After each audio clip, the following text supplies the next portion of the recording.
If we know the mole fraction, then we can find out the partial pressure of the solution. In fact, if we know the total pressure, total vapor pressure of a solution, we can find out its a mole fraction also.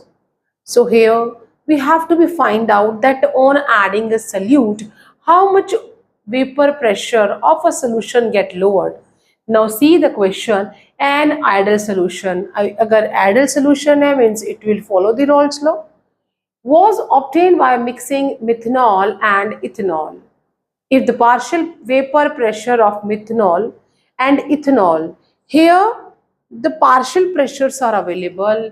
For methanol, it is a 2.619 kilopascal, and for ethanol, it is a 4.556 kilopascal, respectively. The composition of vapor in terms of mole fraction क्या होगा, so हमें find out करना है. So सबसे पहले what is provided here, the given information here, that given जो है that is a partial जो pressure है वो मिथेनॉल का, मैं उसे m से लिख रही हूँ, which is equal to that is 2.619 kilopascal, and for partial pressure of ethanol जिसे मैंने E से रिप्रेजेंट कर दिया है, which is equal to 4.556 kilopascal. This is provided to us, and now we have to find out that vapour in terms of mole fraction हमने vapour find out करना है. तो वो हम कैसे फाइंड आउट करेंगे, एंड यहाँ पे क्या है, हमें पता होना चाहिए दैट जो मोल फ्रैक्शन है, मोल फ्रैक्शन उसे हम कैसे निकाल सकते हैं. यहाँ पे हम मैथमेटिकल रिलेशन यूज कर सकते हैं. Mole fraction equal to that partial pressure by total pressure, क्योंकि हम रॉल्ट लॉ अगर अप्लाई करें तो वो क्या कहता है, that is the partial pressure is directly proportional to the किसके, that is the mole fraction of a solute. और ये जो प्रोपोर्शनलिटी साइन है, it can be removed by the pure pressure, जिसे हम पी नॉट से भी लिख लेते हैं. तो यहाँ पे ये मोल फ्रैक्शन है जिसे हमने एक्स के साथ रिप्रेजेंट करना. डोंट गेट कंफ्यूज कि ये मिथेनॉल है.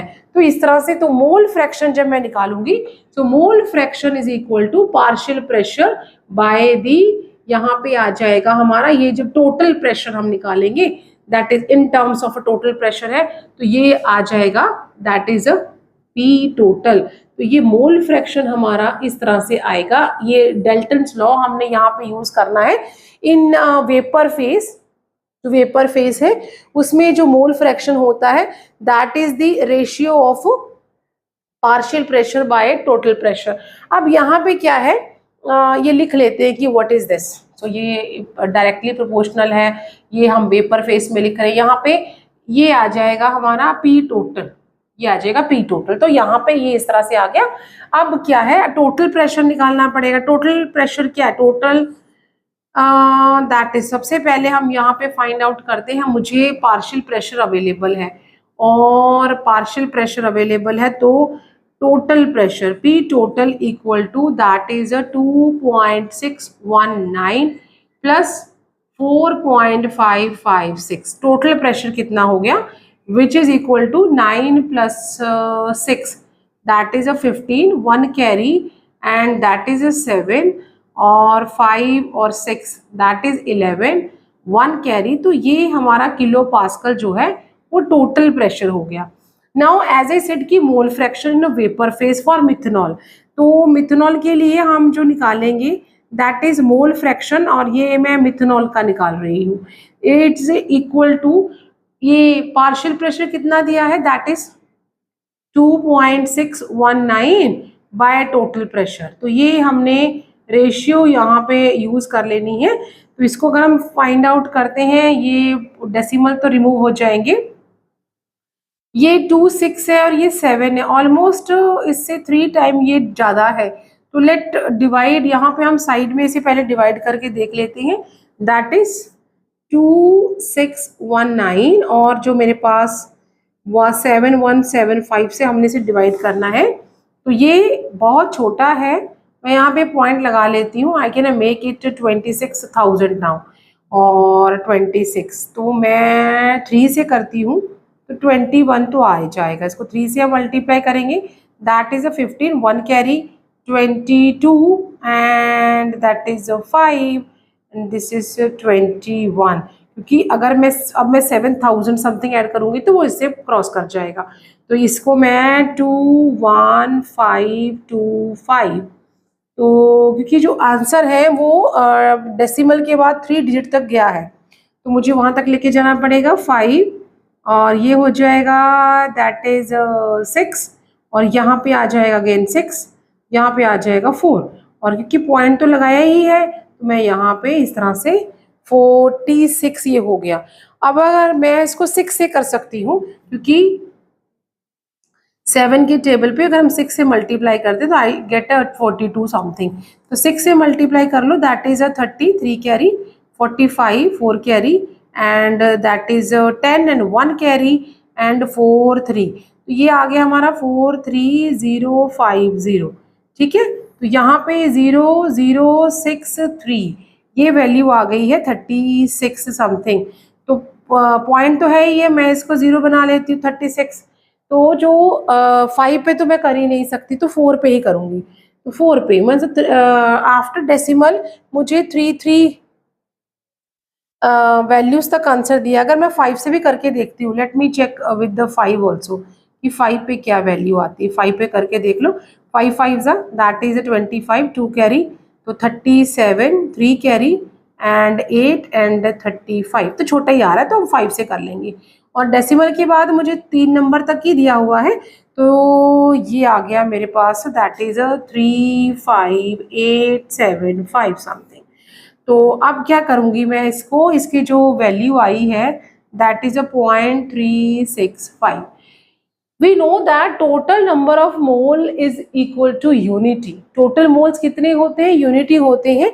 तो मतलब कि mole fraction of methanol plus mole fraction of ethanol, इसको आप MTOH भी कर सकते हो, इसे ETOH कर सकते हो, इक्वल टू 1 रहेगा। अभी मेरे पास मोल फ्रैक्शन मिथनॉल कितना आया 0.365 प्लस इसका मुझे नहीं मालूम है, तो mole fraction of ethanol equal to 1, so that which will give you, which will implies that the mole fraction of ethanol equal to 1 minus 0.365। अगर हम इसे माइनस करते हैं तो लेट डू इट, इसे हम अभी माइनस कर देते तो क्या हो जाएगा, दैट इज 1.000.365, तो आंसर क्या आ जाएगा 5 और 3 और यहाँ पे 9 है तो 6, तो आंसर आ गया 0.635। तो इसके जो मोल फ्रैक्शन है दैट इज 0.635। तो अब जो मेरा आंसर है वो है दैट इज 0.365, और मीन्स मेरे पास है जो आंसर दैट इज 365 एंड 0.635। ये मिथनॉल का है MEOH के लिए, और ये इथेनॉल का है ETOH के लिए।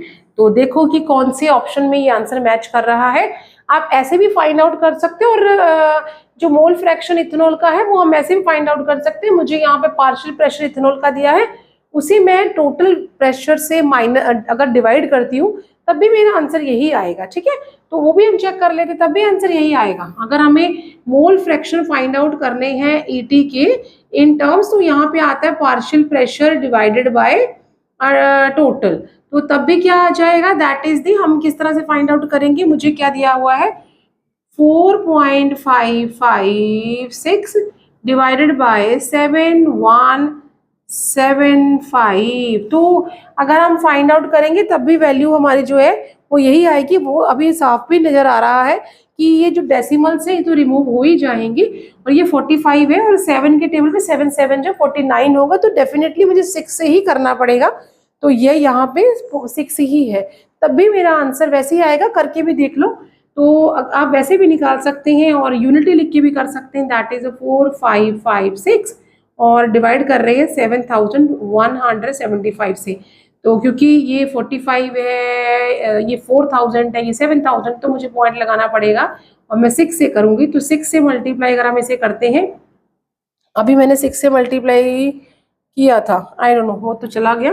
That is 33 carry and 45 4 carry and 10 1 carry and 43। ठीक है, ये आ गया 0, ये आ गया 1, ये आ गया 5, ये आ गया 2, और ऑब्वियसली फिर मैं से 3 से मल्टीप्लाई करूंगी क्योंकि यहाँ 25 है, पॉइंट तो लगा ही हुआ है, 0 ले लूंगी, ये आ जाएगा 15 1 carry 22 2 carry, that is 5 and 21, ये हो जाएगा वापस 5, और यहाँ पे आ जाएगा दैट इज 7, और यहाँ आ जाएगा अगेन 5, और यहाँ पे आ जाएगा 3।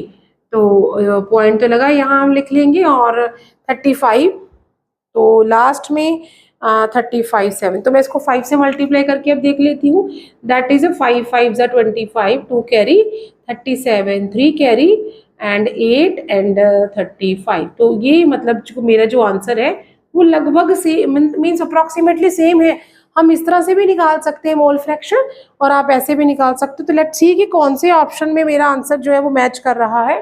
दैट इज दी, अगर मैं ऑप्शन नंबर डी देखूं, तो ऑप्शन नंबर डी को अगर हम देखें तो दैट इज 0.0173, जो कि आंसर मैच नहीं कर रहा है।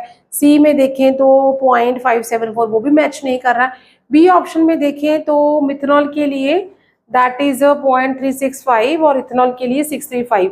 सो mean still now we are having option B as a correct answer, और ऑप्शन ए जो अदर वे राउंड दे दिया है। So option B is correct for this question.